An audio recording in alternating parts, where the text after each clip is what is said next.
Buenas tardes y muy buen domingo para todos. Empezamos hoy con la lectura del comienzo del capítulo 23 del Evangelio según San Mateo.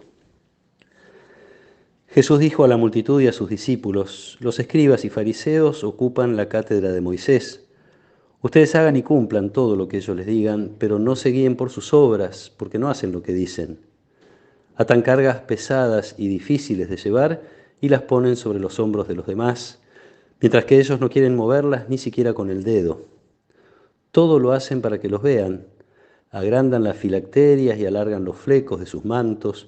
Les gusta ocupar los primeros puestos en los banquetes y los primeros asientos en las sinagogas, ser saludados en las plazas y oírse llamar mi maestro por la gente. En cuanto a ustedes, no se hagan llamar maestros, porque no tienen más que un maestro y todos ustedes son hermanos. A nadie en el mundo llamen Padre, porque no tienen sino uno, el Padre Celestial. No se dejen llamar tampoco doctores, porque solo tienen un doctor, que es el Mesías. El mayor entre ustedes será el que los sirve, porque el que se eleva será humillado, y el que se humilla será elevado. Palabra del Señor. Los fariseos se habían formado para defender la cultura, la tradición y la religión, básicamente a partir de las diversas invasiones padecidas. Algunos judíos habían empezado a reconocer a algunos dioses paganos, griegos o romanos. Ellos quieren conservar la fe y eso está muy bien. Entre ellos, no todos ellos, pero entre ellos hay algunos que caen en esto que hoy Jesús nota, esto de vivir de la apariencia, agrandar las filacterias, esos instrumentos que llevaban con citas de la palabra de Dios como signo de su deseo de ser fieles. Ellos lo hacen más grandes para que se les note más.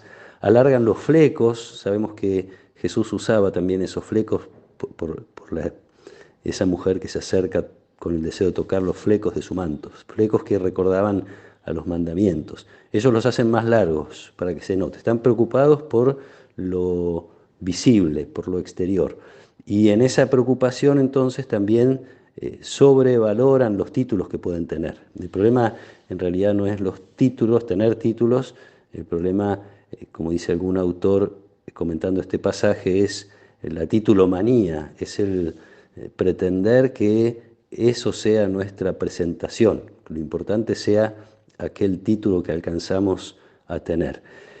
El llamado de Jesús está diciendo lo que hacen los escribas y fariseos, pero se lo está diciendo a la multitud y a los discípulos para que eso no les pase. En cuanto a ustedes, dice en la mitad de este pasaje, iluminando la vida de sus discípulos y de la multitud, iluminando también después Mateo, llevando este relato a las primeras comunidades, iluminando la realidad de las primeras comunidades también. Una situación que se repite a lo largo de toda la historia. Hay una cita del profeta Malaquías que leemos como primera lectura en la misa de hoy, donde Dios, a través del profeta, se dirige directamente a los sacerdotes con una advertencia, que no escuchan la gloria de Dios, no se deciden a dar gloria a Dios, y dice que se desvían del camino, que hicieron tropezar a muchos con su doctrina, que pervirtieron la alianza.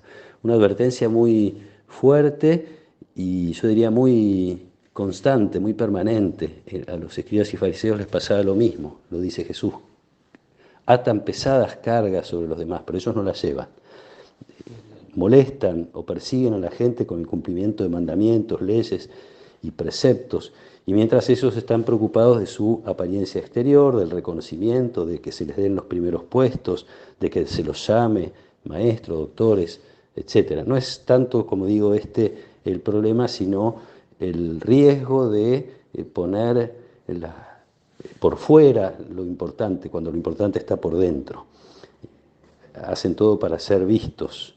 Entonces, la advertencia tanto de Malaquías a los sacerdotes como tantas otras a las autoridades religiosas en el Antiguo Testamento y de Jesús en el Nuevo Testamento son tan tristemente actuales. Quiero decir, frecuentemente hay que estar atentos a estas realidades. Hace poco, lamentablemente, un par de sacerdotes salieron a pronunciarse respecto de a quién no había que votar en las próximas elecciones. Una actitud, yo diría por lo menos vergonzosa, una actitud que habla de que consideran que por ser sacerdotes tienen poder, un poder que en realidad no tienen, de influir y usan ese poder para influir según sus criterios. Jesús diría sus doctrinas, no las de Dios. Sus doctrinas son las que anuncian. Cuando la vocación ese llamado es para anunciar las cosas de Dios, las cosas del Evangelio. Sí, uno puede de algún modo hacer política en cuanto se señala lo que es bueno o malo para la sociedad, pero nunca exceso. Un exceso que alimenta una de las cosas contra las que la Iglesia ha peleado y pelea frecuentemente, que es el clericalismo, el sentir que por tener un título religioso estamos en condiciones de conducir las decisiones de las personas. Digo, no tanto para detenernos en eso, sí, tenemos que rezar por esos curas, tenemos que rezar por la Iglesia para que esto no se repita, para que esto no suceda, pero también para, como hace Jesús, mirando actitudes de otros, estar atentos, que no se nos contagie esto de poner la mirada en las apariencias, en las cosas exteriores, así descuidaríamos nuestra vida interior y terminaríamos descuidando la búsqueda y el conocimiento, el deseo del conocimiento de la voluntad de Dios. Pidamos esto para la Iglesia, que no caiga en esta tentación de confundir su lugar con el de un espacio de autoridad, sino que sea siempre un espacio de servicio, algo que señala Jesús tantas veces y en este Evangelio otra vez: el grande es el que sirve, que podamos reconocer que fuimos llamados a eso, a servir con nuestra vida y a no sentirnos nunca superiores a nadie, sino más bien inferiores, esclavos, como Jesús lavando los pies de sus discípulos, como Jesús cargando sobre sí y no sobre los demás nuestros pecados, nuestras limitaciones, llevando la cruz. Que nos acompañe la protección y la bendición de Dios Todopoderoso, del Padre y del Hijo y del Espíritu Santo. Amén.